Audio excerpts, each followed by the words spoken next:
Welcome to my new series where I show you how to take high quality premium product photos from the comfort of your own home with minimal and affordable setup. Now today we are going to be creating these photos here, and we're going to be focusing on the wide angle lens with beauty products. I love this look. I think it's super fun. It's very trending right now as well, especially with Gen Z marketing, and you can really get creative with so many different angles. Now, if you guys have suggestions on what you would like to see next in this series, product, style, whatever, leave a comment down below and maybe I'll add it to the list. Now, if you've been sitting there thinking, I want to do this for real, but I've got no gear, no clients, and honestly, no clue where to even start, welcome. You're exactly who I made become a brand photographer for. I've had students go from zero clue to booking their biggest jobs ever, doubling their rates, going full time, and no, it's not luck. They followed the process. You get in-depth behind-the-scenes shoots, real Photoshop workflows, how to price your work, pitch to brands with real strategy, contracts, pre-production, the full system. This is what I wish existed when I was starting out instead of wasting years Googling everything.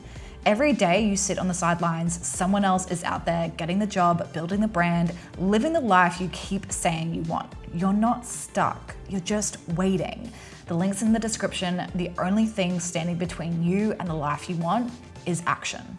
So let's get stuck straight into our setup. Now, you do usually see me shoot in a much larger studio. The purpose of this series is to show you that you can do so much with very little from your living room. Like, my kitchen is in the background. So this is what our setup looks like. So I've got my speed light over here. One light, it's a Godox AD200 Pro. I think these are fantastic lights. Like, if you're looking for something powerful yet still affordable, great light. Now we have two white foam boards. I don't have colored backdrops at home. Like I said, I don't shoot at home for client work. I just really do this for fun. But any color that I want to add is going to be added in Photoshop. This one here is acting as fill for the opposite side of my scene. So essentially the light bounces off here and it illuminates the right side of my scene. I've got my camera tethered to my laptop over here using Capture One so I can see what I'm doing. But now let's get a little bit closer so I can show you how our products are in relation to our camera, because we're shooting a wide angle shot. To get that wide angle effect, you've really got to get your products as close as possible to your lens so that they're not out of focus. Now, this lens here is a Tamron, and as you can see, it goes all the way down to 10 mil. I'm shooting at about 14. Now, the first thing we want to do is actually clean the inside of our product, because that's going to come up in our photo. Place that on top. Then I'm going to bring in another product that's kind of similar. This is the bronze. I'm going to put that on a diagonal, so it creates, like, that in itself will create visual interest. And then for this product, I'm just going to be holding it in the frame like this. I'm going to shoot that. That looks pretty good to me. I'm pretty happy with that.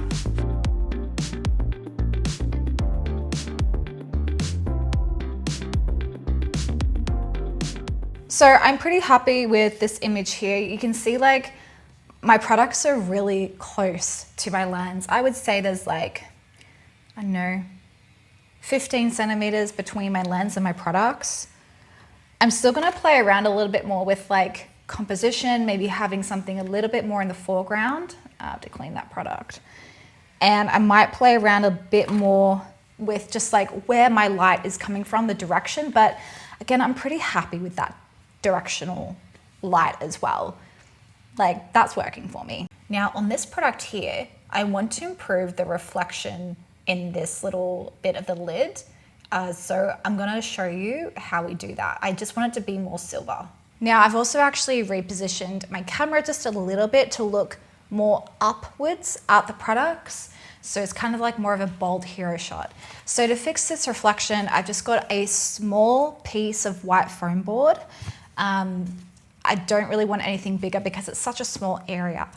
And I'm just gonna try and find where this is reflecting into that little bit of that silver part of the lid.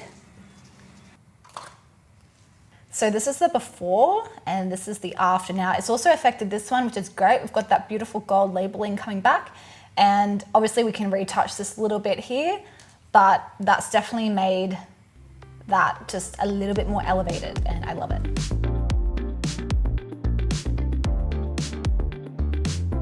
Now I want to add a couple of drops to the edge of this lipstick or this balm. I'm just going to use glycerin and a dropper, and the whole concept is just like hydration. Make your lips feel hydrated while using this. And I'm just going to like focus first and then drip. Oh, that looks so good. One more.